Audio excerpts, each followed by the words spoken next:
We are back on the Rational Boomer podcast. Hopefully, your day is going well. We have another guest today as we're wrapping up the weekend. Um, this gentleman's name is Trevor. You've heard a bunch of his emails that he sent us, and he was one of the first people that were on the show, the Rational Boomer podcast, some time back. But it's been a while since he's been away. So, Trevor, welcome back. Thank you. Why don't you tell us a little bit about yourself, where you live, what kind of things you're doing, what's your mindset and all that kind of stuff, so people can kind of get acquainted with who you are.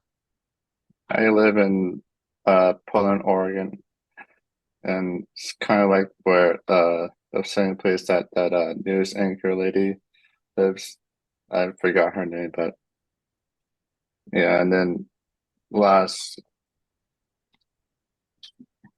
last year or so, I can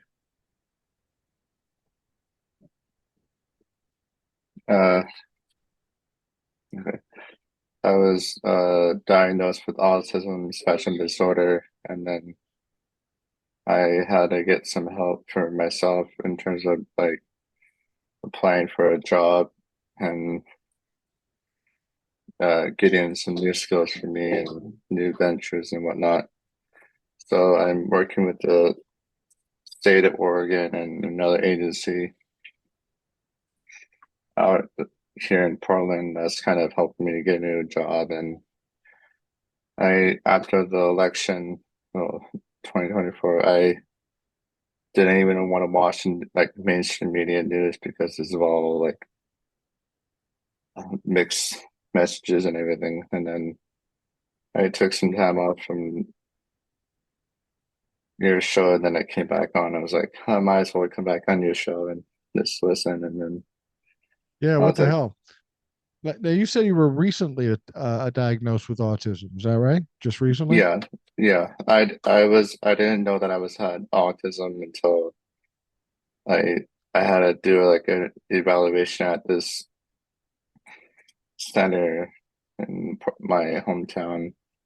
And when I was first uh given my results from that test, I was like very, very shocked. And I was having autism, and then there's this term called for admitting like autistic people on the spectrum, where it's called masking. So like we don't show our actual symptoms of it because it's an neurological disorder is like not visible to the human eye, as but it all It's in not like a relation to, tick. It's not like a tick or something like that. no, it's not like a tick, but it's like it's kind of like uh neurological, and it was formerly called Asperger's many years ago, and it was on the DSM-5 criteria for disabilities, and now it's like being well known on TikTok, YouTube, Facebook, Instagram, Blue Sky, of course, and all the other platforms, but not.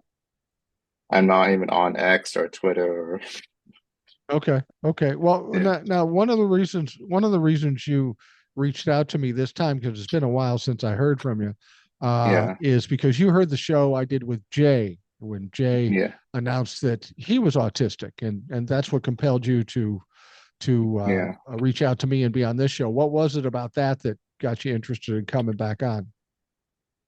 I'm just like I was after the election. I was kind of fearful for my future and everything, but after I saw Jay and the farmer kid out in where was it? John, Some John, Illinois.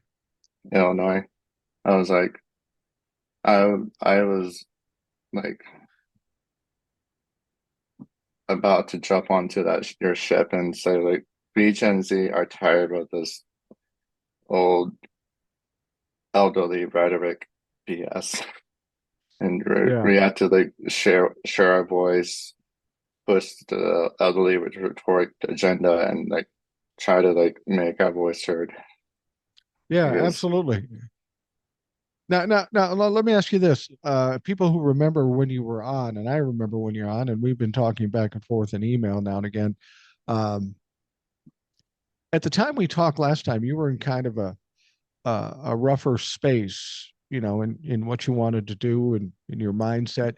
It seems like things have settled down for you and things have gotten better, maybe after the diagnosis, or maybe some other things have happened since that time. Maybe bring us up to date. You seem much better off than you were the first time around. Yeah, well, when I came onto your show the first time, I forget what day, and I had to really like focus on myself, and I had to like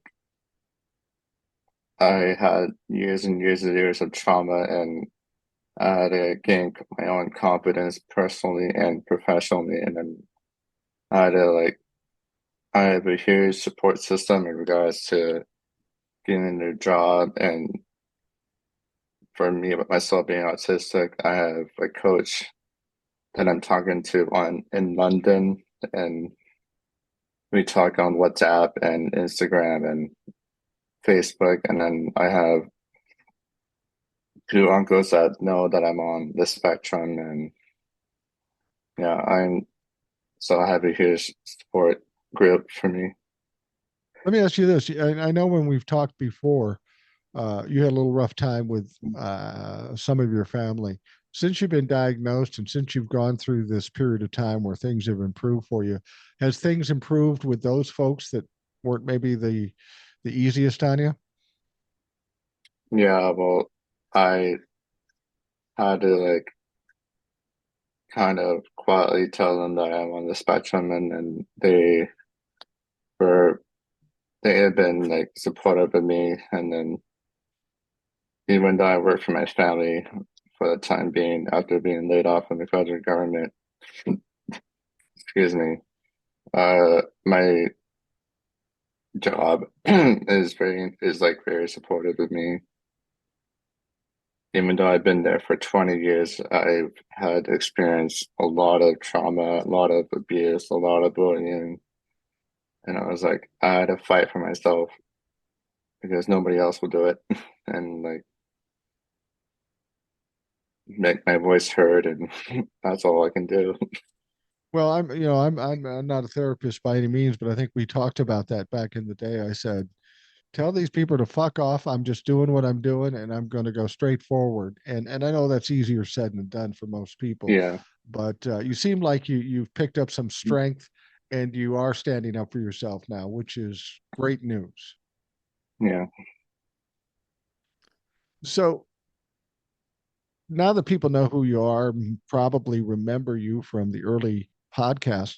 Um, One of the things that triggered you a lot, triggers a lot of people back then, and certainly now, is what's going on in politics.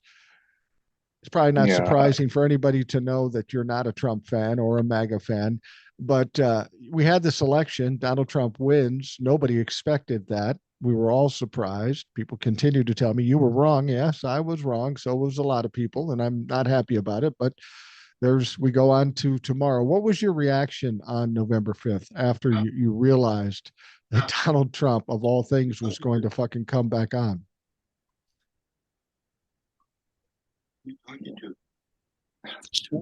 no, from a show podcast. Better be careful when you talk to. He's safe. It's fine. We've talked before. So going back to your question, on November 5th, I was watching TikTok. I was just scrolling the app and like falling under the desk. Oz, good person, and chasing Oz and you. And I don't know if you were doing live back then, but I don't know. Yeah, I did do a live on election night, I think, and it was painful. Yeah, I was playing games with my friend online, and I was like mixing back and forth and playing the games, watching TikTok, watching YouTube. I wasn't on YouTube. I was just going on YouTube, on TikTok. And when the results came, I was like, I was crying a lot, and then I had a heated blanket. I wrapped it around myself, and I just started crying. I was banging my desk that I'm sitting on right now, and I was saying a lot of like things I don't want to say on this show, but You're more I than welcome. I say them all here, so that's not a problem. There is no yeah, limitation to cuss words. I was like saying a lot of stuff, and then I I'm gonna say this like during the 2016 election, I was crying, and during the 2024 election, I was crying. But I was like, we've been through this kind of Trump agenda before, so it's like Right. nothing too familiar with us. Yeah, Well, but let like me ask you after, this. Did you buy into the whole world is going to end because Donald Trump got elected? Is that what you were upset about? well, I've been through bullies and I've been through like manipulation. I've been through narcissism, and it's like bullying with bullies, you have to be aggressive. You have to push them down. You have to like share your voice, and like with narcissism, it's all about them, not you. They always want to be the center of attention. They always want to be like, oh, it's about all about me, Right. my my way or the highway, and like and DJT just fits all those criteria. And it's like after the whole J6 insurrection, I thought that after that happened, he would have the metal bracelets on his arms. But no, if Merrick Garland didn't have the, to The balls. prosecute the to prosecute and sentence him, we wouldn't be in this kind of mess right now, and Kamala would be president. But like, I'm I was on the Tuck Lies with Will, Aniko, Iowa, and TJ and Rebecca, and I kind of agree with them. It's like Merrick Garland should have done better. Yeah, Merrick Garland is certainly a disappointment. And the way this all panned out, I would have never guessed that. I thought better of Merrick Garland. I thought better of the DOJ. But I get this feeling right now that the DOJ and Congress themselves have really been exposed for having no teeth, no power. They keep telling us no one's above the law, which is absolutely bullshit. We're not above the law, but anybody with a little power and a little money is above the law. And that's been perfectly illustrated to us over the last 8 years. Yeah, and what really pissed me off in this burns me to my core as a narcissistic and neurodivergent person. When Trump mocked that disabled reporter on one of his rallies, A and handicap reporter. Yeah. when Trump said that all disabled people should die, that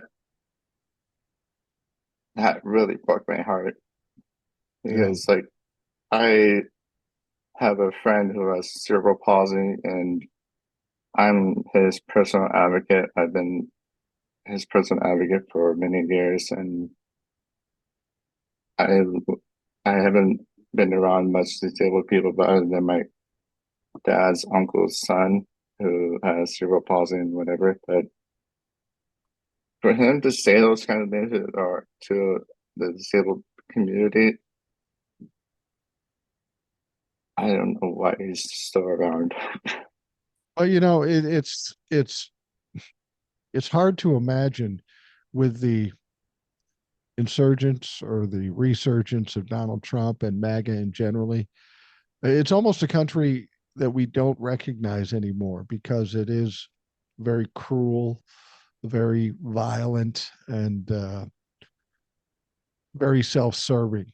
And there are people in this country that aren't as fortunate as others, and they deserve the help of the people in this country. And these people just don't want to offer any help. If you're weak or in pain or handicapped or something, they just soon see you fall off a cliff. And that kind of attitude is just unacceptable. It's absolutely unacceptable. That's not who we are. That's not who we ever were. But that seems to be where the Republicans want to take this. Yeah, when I was watching that, the entire campaign of Kamala Harris, I had to give so many hats off to her. For Yeah. her campaign was like flawless and like over the roof, my roof, and like she, even though she's overqualified, she fits like she has that character of empathy, sympathy, and like care for children and this whole country. And like, I don't know how she lost. Like, No, I don't know how she lost either. The thing is, she had all that empathy and that passion and compassion, but she was also strong at the same time. She seemed to hold both those traits that are so important. Most people only have one or the other. She had both of them. And that's why I was excited about her becoming president of the United States. We've never seen anybody like her in that position. And I thought great things would come out of it. And I couldn't imagine for anything in my life to think that she would lose. It just made no logical sense, but here we are. yeah. And some people would say, "Oh, she should have talked more about the economy. She should have talked more about this and that." I was like, "What else do you want from her?"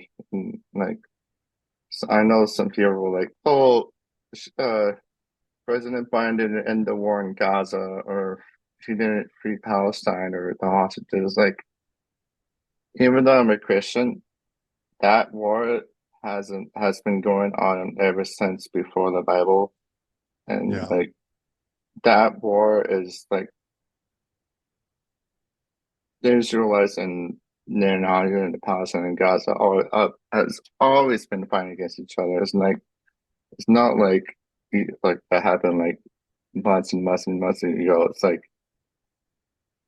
part of their, Well, well, with that conflict in the Middle East between Israel and Hamas or other people in that area, um, there's never been a real resolution to it. It's always been a pause, and it's always just on the verge of happening again. It certainly happened since well before I was born, and longer yet.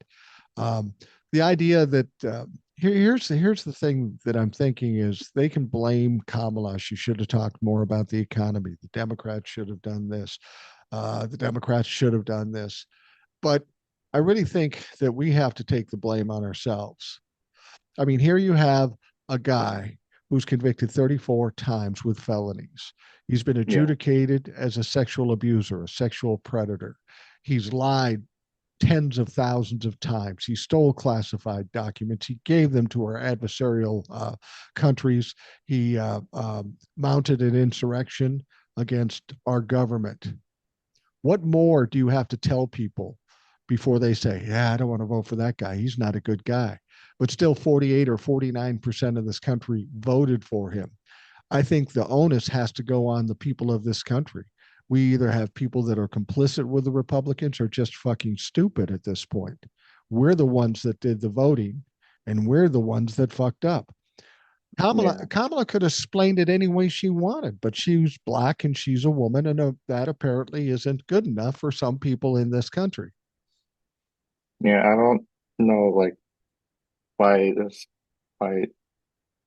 like the far right and Christian nationalists like aren't ready for a woman president when like myself and my brothers and sisters of the Chinese community and like all Asian ethnic community and people of different backgrounds was like, oh, Democratic Party, and Right. we were all for her. We were all ready to like jump on that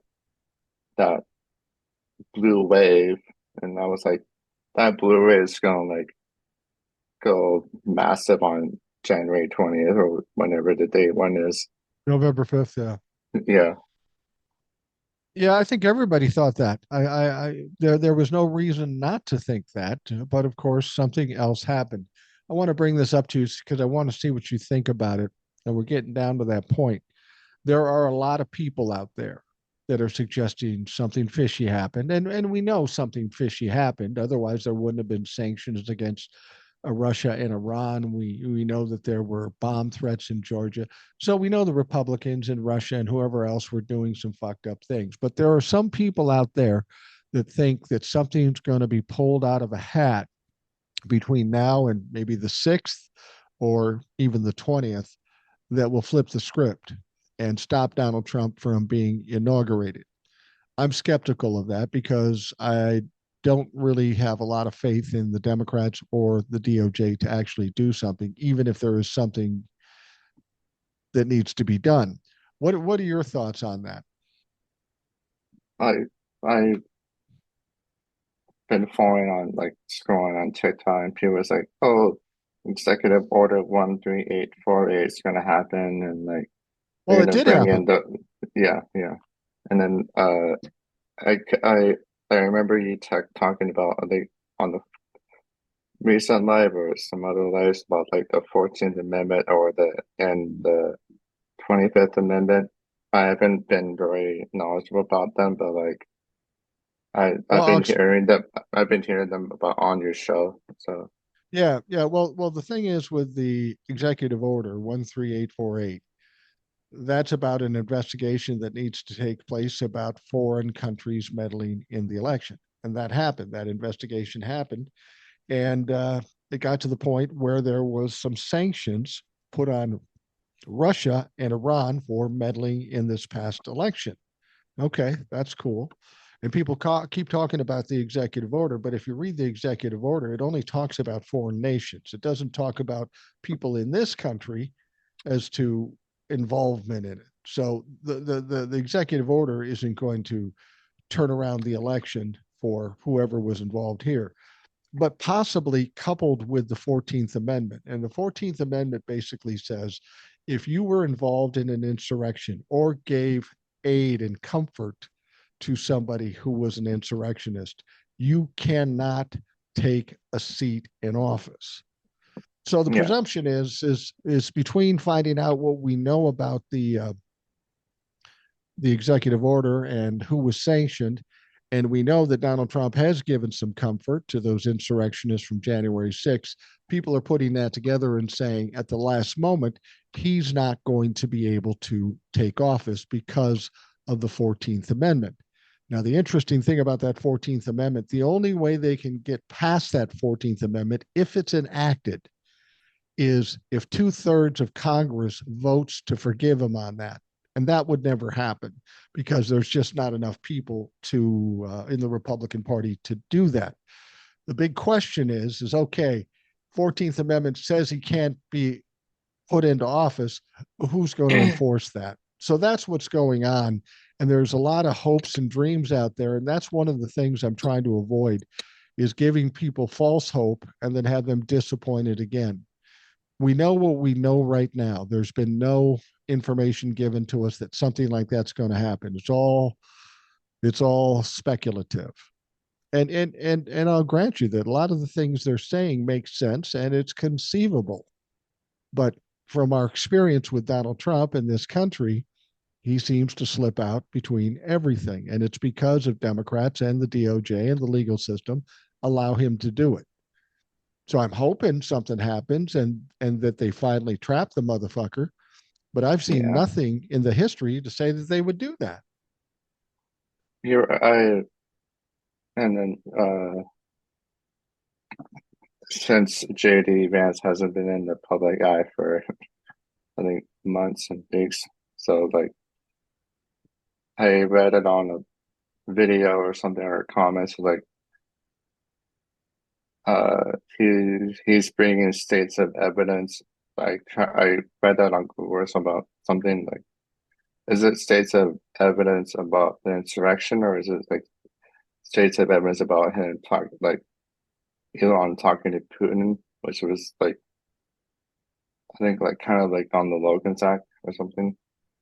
Yeah, I mean, I keep hearing about And the it, Logan's Act, but I've never seen anybody get charged with it. So what's it worth? yeah, The other thing they're talking about with JD Vance, though, is, maybe he's turning state evidence. I doubt that's the case. But what they may be doing, if their intention is to get Donald Trump after he's inaugurated, get him out of there one way or another, they're trying to keep him away from the Donald Trump bullshit to kind of keep him clean, because then he would be president after Donald Trump leaves or whatever happens, and then they can kind of mold him in the way they want to for the Republican Party.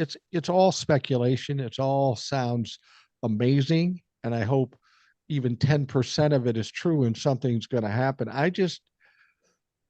And I'm not trying to be fatalistic. I'm trying to be pragmatic about this. I just don't see the Democrats pulling that off. Every time we think the Democrats are going to pull something off, they just let it slide. And they've been very quiet up to this point. That may be because there's something going on, or maybe that's just how they do business. Yeah. Well, I was telling this to I have a personal exercise trainer. I told him like that the Democratic Party should come together and try to like change their entire party and kind of like not go onto the elderly rhetoric or the far right, but kind of like have some like younger blood in the party and not like the far like Not not the like Nancy oh Pelosi's and the Schumers. We need to yeah, get them out. Yeah, I agree. because and I think that's why I was like I saw Jay and John kind of like make their voices heard. It's like we Gen Z and millennials are we're young, we're ready to take action, we're ready to like change this country for the better for everybody. And like and Well, all these old people in Congress and everything is like, oh, but we still want to be in office. We still want to like have our job. It was like Trevor, how old are you? 35 years old. 35 years old. So you're a millennial. Yeah. Okay. Okay. Doesn't it kind of bug you that these old people are determining your destiny? I mean, by the time you are affected by some of the things these members of Congress are doing, they'll be fucking dead, and you're going to have to live with the results. And I can understand the frustration of somebody who's a millennial or a Gen Z, tired of old people determining what they're going to live their life like. Yeah. Nancy Pelosi has had a good career, so has Chuck Schumer, and All the but old ones. Mitch McConnell has to go. Yeah. Like whenever I see him speak, it's like, oh, are you gonna say something, or are you just gonna like freeze? With like, I think, Yeah, and I he's he's definitely got some neurological problems, and it's due to age.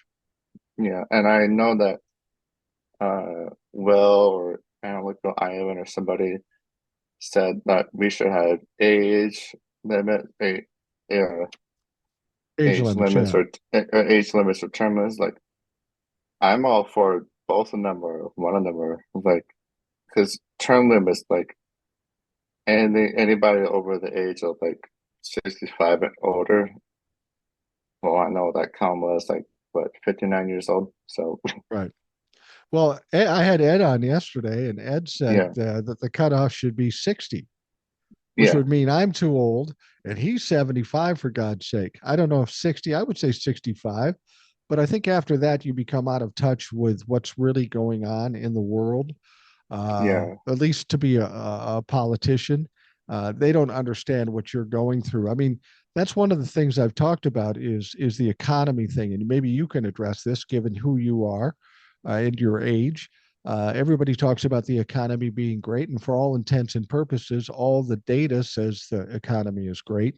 But what I've come to realize after talking to some younger people, it's really not great for you guys, because you go off to school, you spend a ton of money, you get in debt, and then when you get out, there's all these jobs, but they don't pay for shit. And when you take yeah, those jobs, now you can't afford housing, now you can't afford food, you can't afford to buy cars and stuff. Is that the way you see it for somebody your age now, that the economy is not great for you because nobody's paying attention to you and you don't have any money to do anything because nobody pays anything? yeah. Well, right now in this Biden economy that we're in, I'm just trying to get by. Like, I'm not. I have a decent job. I live with my family and I work for my family. Is it the best job? well, yes and no, but I mean, I'm trying. I buy groceries for my mom. I pay for my gas however I can, and but I want my own place right now. Yeah. If well, if I can afford it, that is. But like all my other friends have houses, they have kids, they have jobs, they have their own lives, and kudos to them. But like, and John being the farmer in Illinois and how he likes to be a farmer and how he's kind of debating the future of his life. Like, Right. I'm just Well, trying to get by. Yeah. well, So, that's what I hear a lot. Unfortunately, there are a lot of young people in your age group that are still living with their parents, not because they want to, but because that's what the economy dictates for them. Um, and this should be a red flag to this country and the economy, because soon as we all die off, you're the ones that are going to be controlling the economy. And if you can't yeah. afford things, if you can't qualify for homes, that's really going to put this economy in a shitty state. Yeah. There's so many like new condos or new apartments that are coming up in my hometown. And there's a place called Vancouver, Washington, which is kind of like a big area, and they have a waterfront. And they have a hotel, and apartments and condos. Like every time I visit there, it's like very nice, and there's a bunch of people walking around. It's like the only thing I do is I just look at them as like my question is like, can I afford it? You're not sure, or you don't think you can. Well, my dad has a wholesale food distribution company that he owns, and it's his grandfather's business ever since 1948. And I've been working for him for 20 years, and he's been doing the same job like for 46 years, and he's getting ready to retire, but he's like wants to keep the business going, and he's trying to sell the business and the it as a care package. So Right. like when so and that and he wants to sell the business and burn it to somebody that can carry his grandfather's legacy for years on. So like that's kind of like a big life change and a very emotional moment for him. But he's like he wants to help me get a place whenever that comes and whatever happens to the next administration and how whatever the interest rate is and however the economy is. Yeah, I would say a year or two from now. But like, bro, you know, So you wouldn't want to take over the business? well, me and my dad, I've gone to food shows and I've gone to like Las Vegas and Chicago with him for years and years. And we were in Chicago having drinks after we were having dinner with some of his work friends. And he said, I don't want to have you carry on the family business. I'd rather just sell the business and help you get your own place. I was like, okay. But I have learned a lot from him. I've seen a lot of good things and bad things, but that's life. So, and Yeah.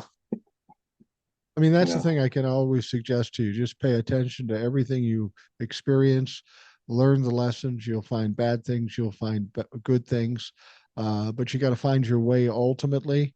And just be glad you had the benefit of those experiences, so that maybe you can save yourself from some of the hassles of life. There's always going to be difficulties and hurdles in life. It's not so much that you can avoid them; it's just knowing how to handle them. All right, just a reminder, we're talking to Trevor. He is in Portland, Oregon, up in the great Northwest. He is a millennial, and he was on quite some time ago on the podcast. He's always in the comments, and he sends emails frequently. We are recording this on Friday night, and it is to air on Sunday. So, want to talk about a couple of things that happened during the day on Friday. I know you had some interest in it. We know that January 3rd was a big day where the members of the House and I think the Senate too, but the House certainly, the new members, the new Congress were to be seated. But before they could do that, they had to elect a Speaker of the House. And there was a lot of controversy on whether Mike Johnson would be elected. What were you thinking? What did you think was going to happen? And what did you think about what actually happened? I thought the Republicans, and the entire House of Representatives, was going to bring in Hakeem Jeffries, since I think Mike Johnson didn't he have like one or two votes? He only had to win by one, I think. Or Right. Initially, the first vote, and the only vote actually, the first vote, it was 216 for Mike Johnson. He needed 218 to be elected. Hakeem Jeffries had 215, and there were three votes for other people. Now, every Democrat voted for Hakeem Jeffries. Every Republican voted for Mike Johnson, with the exception of three. There is there was a Representative Norman, a Representative Self, and a Representative Massey. Now, here's the deal: Representative Massey wasn't going to vote for Mike Johnson, no matter what. That Republican would not vote for Mike Johnson under any circumstances. They took the vote. He didn't get elected, but they didn't gavel out right away. So they maintained the process of that first ballot. And then they went into all kinds of conversations and negotiations. And at one point, Mike Johnson, Representative Self, and Representative Norman went back into the cloakroom to discuss things privately. Apparently, there was a phone call from Donald Trump. They all come out smiling. And then Norman and Self decide to vote for Mike Johnson. And he gets the two votes he needs to just get by the skin of his teeth. And he is elected Speaker of the House. Were you surprised by how that all went? I was about to have I was about to have my lunch break when that happened, and then my dad showed me the result. I was like, okay, here we go again. It's like I thought Jackwood was gonna win, but DJT had to pull up a scene, pull that kind of thing out of their Yeah. bag. It was like, Well, I know a lot of people had hopes that they couldn't come up with the votes for Mike Johnson and they might vote for Hakeem Jeffries. But I think we learned a lesson in the last election. We saw Kamala Harris sidle up with Liz Cheney, hopes to getting some Republicans who just couldn't stomach Donald Trump to vote for her. And even still, after all this time, after all we've seen and heard, they still just voted Republican. I don't think you can ever count on Republicans to vote for Democrats ever. Even even if it's ultimate disaster, they just won't do it. So to think that some might come across the aisle and vote for Hakeem Jeffries, I just don't see that ever happening. Now, that said, we could have some situations where people resign, people die, and the Democrats could get the majority, where Hakeem Jeffries would almost automatically become the Speaker of the House. But this margin in the House, in this new House of Representatives, is so slim. Like you say, in this case with electing Mike Johnson as Speaker of the House, he could only lose one vote, and he lost three. And one of those three he could never get for anything. So he had to get those two, and somehow he did. Um, were you hoping for him not to get elected and for it to take a long time just to muck up the whole certification and the inauguration thing? Is that what you were hoping for? I guess so. Like for me, as like a person of color and autistic person, I am never ever gonna watch the inauguration of DJT because I can't stand his voice. I can't stand his lies, his misogynistic, anti-Semitic, I'm just gonna say it, bullshit. Well, it I'm is bullshit. tired. I'm just tired of like his his stance in this country and how he's gonna and now he thinks that he's gonna destroy the country. But it's like with and everybody was like, oh, President Joe Biden should pardon the J6 committee, but he gave Presidential Medal of Freedom to Liz Cheney and the other guy and some other people. I was like, and Well, I heard that go on. well, let me ask you this: as a millennial, as a person of color, as Yeah. someone who has been diagnosed with autism, do you have any particular fears about what's going to happen once Donald Trump takes office? Well, like the elimination of the Department of Education and for like how that's gonna be detrimental to like toddlers who are possibly on the spectrum, depending on what level Mhm. they are, and how their parents have to advocate for themselves to get an IEP meeting or like some help from the government and for them to get educated and to like be the advocating parents that they are.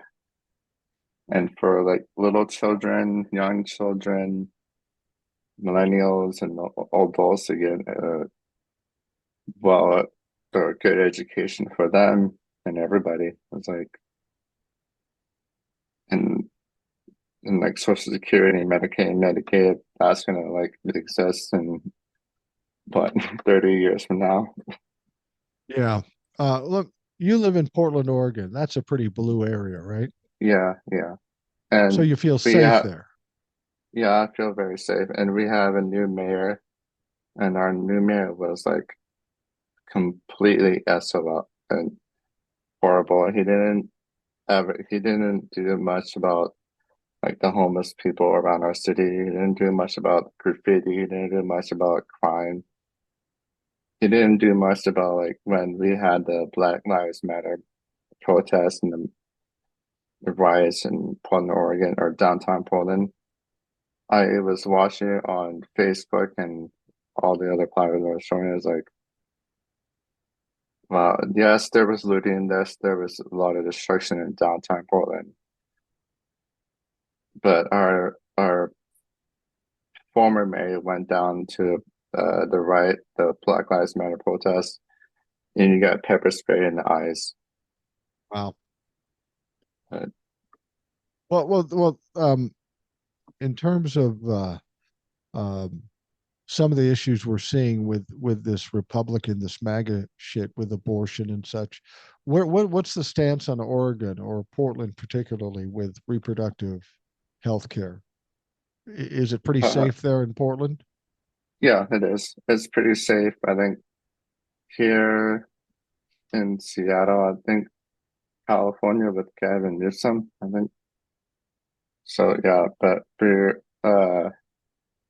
there's going to be like some new healthcare plans and some other plans going into effect in oh since it's 2025. So yeah, You know, it's and funny. There are some states picking up the mantle and doing things. I live in Minnesota, and very similar to Oregon, it's a very blue state, and there's a lot of new laws that came into effect in January 1st.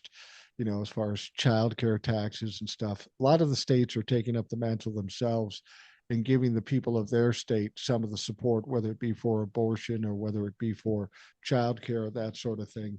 It's going to be interesting once Donald Trump does the things he wants to do, if he can even accomplish it. There are going to be a lot of red states going, what the fuck? And people like you and I in blue states are going to go, yeah, we're good. We're not yeah, happy about the people that are struggling, but fuck you if you're in a FA, red state. yeah, FAFO. Yeah, exactly. Exactly. Did you hear about this court case we've been watching for what seems like forever? Donald Trump's hush money case in the Manhattan district where he was convicted of 34 felonies. Now, they were going to sentence him before the election, and then the judge agreed to do it after the election. We all presumed he would lose and end up going to jail. Well, he doesn't lose. But Donald Trump had been doing everything he could to get this whole thing dismissed, which makes no sense because the conviction has already been found by the jury of his peers that he helped pick. Um, so the judge basically said, your concept of dismissing this case is a bunch of bullshit. The crimes he committed came before he was ever president, so he doesn't have any kind of immunity. Um, and the judge said he's going to sentence him on January 10th. You had to be pretty pleased about that. Yeah, I was.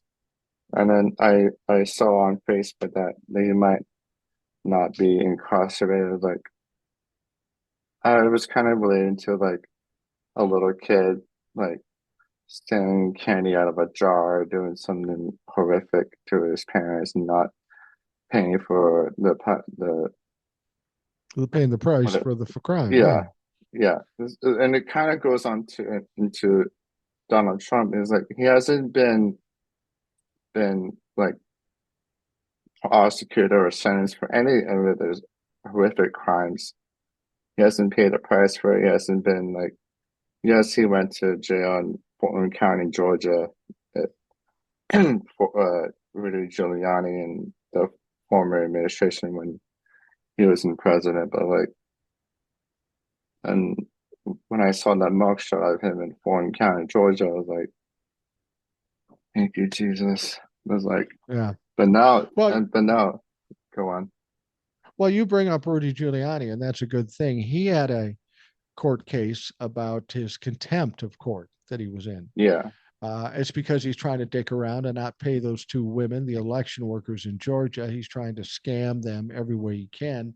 And he was pretty well admonished by the judge in this court case. The judge hasn't decided what he's going to do to him as yet.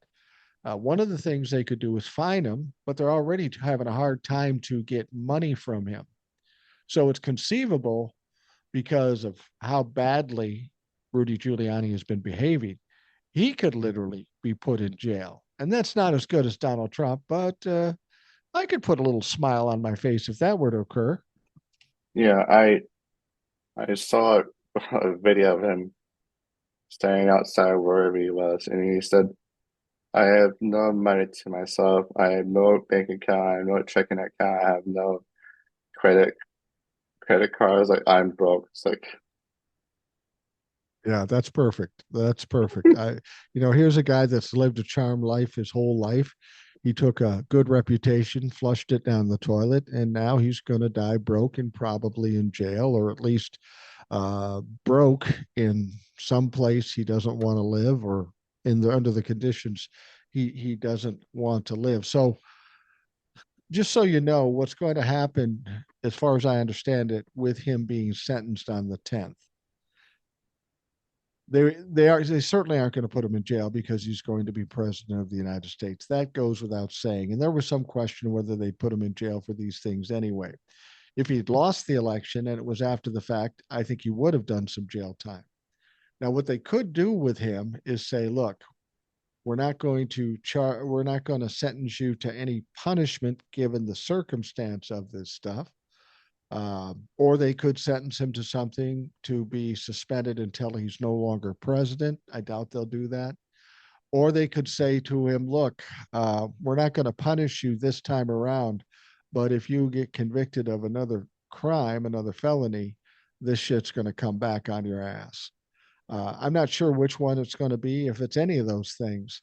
But if it's the latter, you can almost guarantee that Donald Trump's going to break the law at some point between yeah, between the last year up until whenever the hell he leaves. Donald Trump is 78 years old. I doubt he'll ever see jail time now because not because they won't give it to him when he's out of office. I just don't think he'll survive that long. yeah. Like I mean, he violated multiple gag orders, like previously, and he's like he keeps like saying all these lies about whatever. And it's like Didn't you say that the Republicans could impeach him when he becomes president? Or that's probably They could. speculation. If he's fucking things up enough, they may want to do that because if he screws up the economy or embarrasses them or something like that, they may want to get rid of them because they need to get reelected in 2026 and Donald Trump doesn't. Donald Trump has nothing to lose. The Republicans have everything to lose and now he's a liability. So that's possible. But here's the thing. I was talking to Ed about this. If they use the 25th Amendment to get him out, they could conceivably do that. If they impeach him, they could conceivably do that. But what will happen if they do that, even if they prove he's a fucking criminal beyond all doubt, the 25 to 30% of MAGA will be pissed at the rest of the Republican Party, and they will basically fracture the Republican Party even more than it is. The best situation for the Republicans now, if this dumb fuck keels over, because then they can make him a martyr and all this stuff, and then we got to all come together and find somebody to replace Donald Trump. So the idea of them using the 25th Amendment or using impeachment is there as a last ditch effort, but that's not going to really pay off for them as much as they'd hope because they're going to lose 25% of their constituency. Oh, I didn't know that. Yeah. Well, this is And this is speculation on my part yeah, based on how I know they behave. That's certainly not absolute, but if it gets bad enough, they may just have to run them out of there one way or another. yeah. And with him like eating junk food and how his cognitive decline is increasing, and how his dad had Alzheimer's at 80 years old, I believe. Yeah, and I bad think he, too. uh, I think he could, my, I think he could be like his like father and have like Alzheimer's since he's like 2 years older, 2 years close to 80. So like, Yeah. Well, he may already have it based on the way he talks. It's you know, it's not all the time. Sometimes he speaks clearly. I mean, what he talks about, the content is very convoluted, but he yeah, talks clearly in the words in terms of enunciating things. But there's other times when it's just, I mean, this guy's has got to be on a bunch of different medications. And if he's not up to the medications he's supposed to have, he's just a fucking mess. yeah. When I was very little, when I was diagnosed with ADHD, I was taking Adderall because I was like out of my body and out of control and everything. And then I had to go to speech therapy because I was illiterate. I was not able to speak in complete sentences, and I was able to read or write. But I had to go to reading school. I had to go to speech therapy. I had to go to a writing tutor. And it's like when all those resources, all those help, and all that support made me like literate, go to college, graduate, get a job by myself, and kind of like make the name for myself and kind of like push for my career and everything. So if I Well, didn't have you, that, and yeah, if I didn't have all those resources, I wouldn't be where I am right now. So right. You stood up for yourself, you fought for yourself, and you've come a long way, obviously, from where you were at. That Adderall, what's the effects of Adderall on your body or mind when you're taking it? Does it slow you down, speed you up? What's it do? well, Adderall has different kind of effects on like the human brain, the human body. When I was taking it when I was very young, I it helped me stay focused, stay alert, do my homework and everything, and not kind of like, oh, I'm gonna do this, like kind of like Jay saying like he doesn't drive because he's like, oh, if I see a squirrel, I'm like squirrel. Yeah, But like yeah, I know. so like, but when I was taking it, I was able to like be focused, be alert, be like attentive on what I was doing. So like, So you don't have to take Adderall now? no, I don't. But I sometimes have anxiety and depression, but I'm just taking some antidepressants because so I can feel calm and be not too depressed during the day. But like during the after the election night, I was like, I don't want to be very like down or dirt saying, oh, the world's gonna end, Donald Trump's gonna ruin the country and everything. It was like I need to stand up for myself. So Oh, at this, you talked about depression and anxiety and such, and this kind of situation in this country has obviously got to test, the way you feel. I think the best thing we can do at this point is look at the situation and go, it is what it is. We can't fix it. All the anxiety in the world isn't going to change it.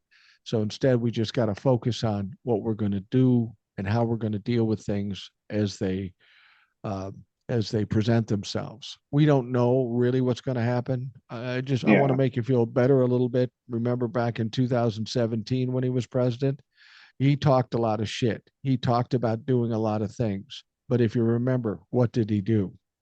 He didn't accomplish much. He got that yeah, tax break for the wealthy people, but other than that, he didn't accomplish anything. And I think this time around, it's going to be similar.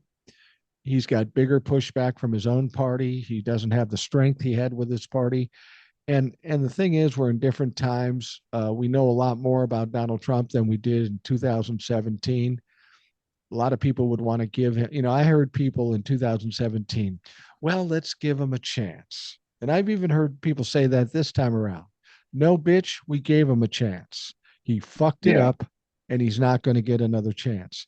He's going to be stopped at every turn. And I think that's what the Democrats are going to do. They're going to block or obstruct everything they try to do that's egregious, or maybe try to get it negotiated out because they have some strength in the House to make it more reasonable. But I think if the Republicans, if you listen to Mike Johnson when he did his speech, oh, we're going to look at deportations and the tariffs and we're going to close the borders. Donald Trump's made a lot of claims of what he's going to do on that first day. And I got to tell you, if he even gets half of that done, he's going to have to miss golf that day. And I guarantee you, he's not missing golf.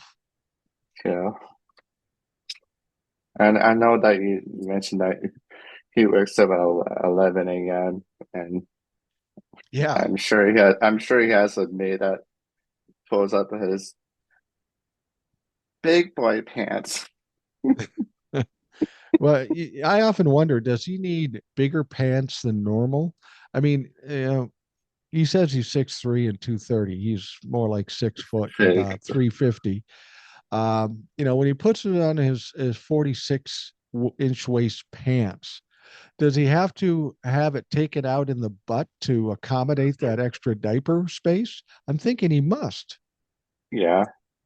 And how can you like walk around this airport like and not knowing how to like go to the bathroom or be potty trained? Like I was potty trained when I was very young. It was like if I had to go, I Well, had to go. Like I'll give you a little education here. It's not that he's probably not potty trained. I'm sure he's aware of how to be potty trained. But you're 35. I'm yeah, 65. For the average guy or average gal, you eat the wrong shit at the wrong time and you're in the wrong place, shit can happen. Not yeah, every day, not all day like Donald Trump, but it's a little different when you're an older person and food reacts differently in your stomach. yeah, It can get a little pressing. I mean, I've been here before when either my wife and I pull up to the parking lot and there's a race for the bathroom because shit's going south, literally. yeah. When I was in Washington D.C. for one of my aunt's birthday parties, 80th birthday party, we went to the birthday party of everybody on my mom's side of the family, and so was my sister's family. And on the way back home to our hotel, my niece said to my sister's like, "I have to go poop out." And I was like, we were in a rental car, and it was kind of pitch black, and it was like my sister was asking my dad was like, "Where is the closest McDonald's?" Like, uh, 5-10 miles close to the hotel. I was like, and we just found like a random place on it halfway to the hotel. I was like, we're gonna stop here. Pull down your drawers and just go. My neighbor's like, only dogs go outside, not humans. It's like, okay, Well, sometimes you got to improvise. Sometimes you have to. yeah, How old is your niece? 4 years old. 4 years old. I have a granddaughter who's four. If they say, uh, if they say I have to go to the bathroom, they either already have or are within seconds of having to explode. So you pay attention to when they tell you they have to go because they ain't messing around. Yeah. So you are where you are. You're in a safe place in Portland. You got a job. Things are getting better for you. What what do you do from here? You know, the inauguration is on the 20th. How do you live your life any differently than you've lived it up to now? Or do you not change anything and you just try to go day to day like you've always done? Well, as I said during the beginning of the show, like I'm trying to fight for my rights to get a new job, and I have a vocational rehabilitation counselor, and I have a therapist who I've been talking to for I think a year or two. I think a year, almost a year, or probably two. Yeah, I'll just say 2 years. And she's advocating for me with this agency that's working with me, and they're kind of like, I don't want to say on the edge, but kind of close to. But I'm just like trying to like get a support group personally and professionally, mentally and spiritually for me. This like go on with my career, and yeah, Well, and it's very go for somebody like you going out and looking for a job, struggling with the things you're struggling with. What kind of hurdles do you run into? What kind of problems do you run into that, you know, the average person might not run into? well. I'll mention some history about autism. Well, the amount, or let me rephrase that. The amount of autistic people that are employed in today's work of and today's role is 15%, and there's a lot of like autistic people, either men or women, that are unemployed or underemployed. So like for me, I'm trying to kind of like break that barrier of 15% and being underemployed or unemployed, and trying to like tell people that are supporting me like I'm willing to work, and I'm willing to implement my skills, and I'm willing to speak my voice and not like be a burden, and trying to like push that kind of like agenda. Like autistic people are more than capable to be in the workplace. They're the like future of the human race, and like kind of like the human avatar. And like even though my brain is different than a regular person like you or Ed or Analytical Island, we bring so much talent to the workforce. We bring so much talent to the community. We bring so much like uh, positivity for this community and for this world. And yeah, Well, as far as my family goes and friends, while I'm not on the spectrum, yeah, people do question how I think sometimes. You know, yeah. just Well, what the fuck are you thinking about here? But you make a good point about autism. Autism, um, I think people think autism. Let's put it this way: some people say that everybody's on the spectrum to a certain extent. Some yeah, are more high functioning autistic, and I would guess you're a high functioning yeah. autistic I person. am. Yeah, Okay. and And then what I've known from autistic people though, people would think that it's being autistic is diminished from what they call regular people think, and they're not diminished. They're oftentimes better at many things that the normal people are at. It's just Yes. that you're wired differently. It's not that Yeah. you're less than anybody. You're more in some ways. You're just wired differently. And it seems strange to some goofball like me to talk to somebody who's autistic because they don't think anything like I Yeah. understand. And well, it's like a burden for my community. It's like whenever we're in like a social gathering, say like a birthday party, uh, uh, gathering of some sort, whatever it is, we try to like mask ourselves, not show our true self, but try to like act like a neurotypical person or a regular person, I should say. And once we're out of that kind of social happy-go-lucky gathering, we try to like isolate ourselves, kind of like relax, like unmask ourselves, kind of like lean back in a chair, kind of, like do some like therapy or lay on a bed and stare at the wall or TikTok or whatever. So You know like, what but what you're talking about is something like everybody does. I mean, when yeah, they go out in public and there are people, everybody kind of puts on a mask. They're putting on a little yeah, performance of this is who I am, and then when you go home and you're by yourself, you're totally different. With the exception yeah, of me, I'm this obnoxious when I'm alone or with people. I'm in the podcast, and much like you can get in situations where you can put people in uncomfortable situations. Guess what? So can I. First time I'm at some party and I go, motherfucker, please. They look at me like, what the? So I can relate to that in that respect. But don't feel like you're alone, that you're putting on a different face when you're in public, because I think everybody does that to a certain extent. It's just yeah, different ways of doing it. yeah. Whatever I'm like with my friends or people that I feel comfortable with, I just like try to like tell myself I'm safe.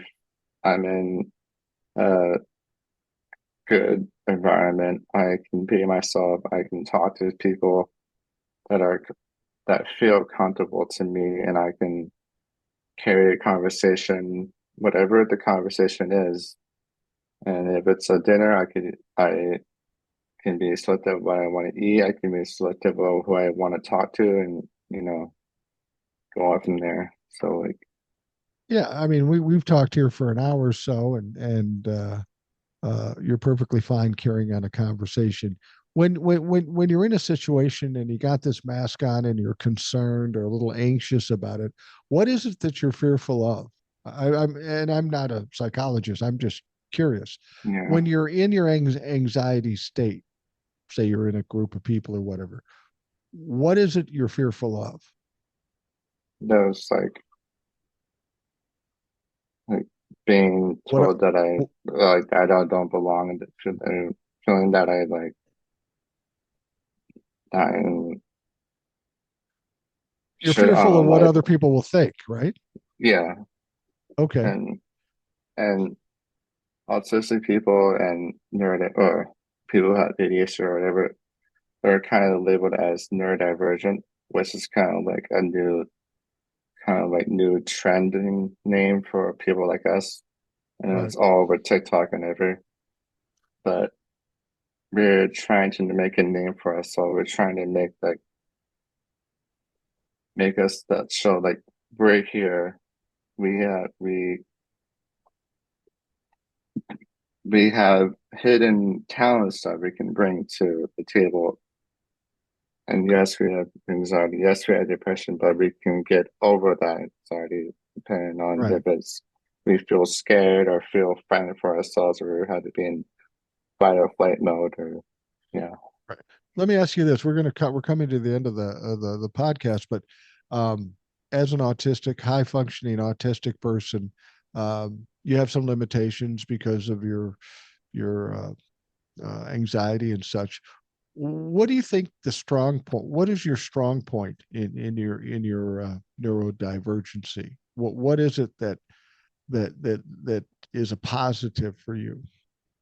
Uh, I recently wrote a story about Kamala Harris's presidential campaign, and I am a creative person by heart.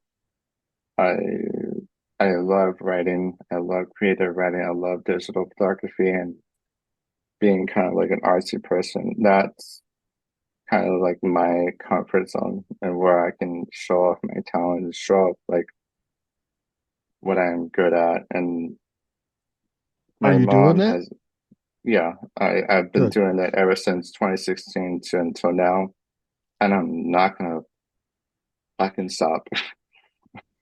Good for you. Good for you. You should just do what you do. I mean, honest to God, when in 2020, when I started doing the TikToks, everybody looked at me and go, "You're a fucking old man. Why are you doing this? This is silly." But I just kept doing it and I kept doing it. And then when I started getting followers, people go, "Oh, maybe you can do it." That's what it's about, is being determined and being diligent and just being consistent. Do what you want to do. Don't worry about what other people think.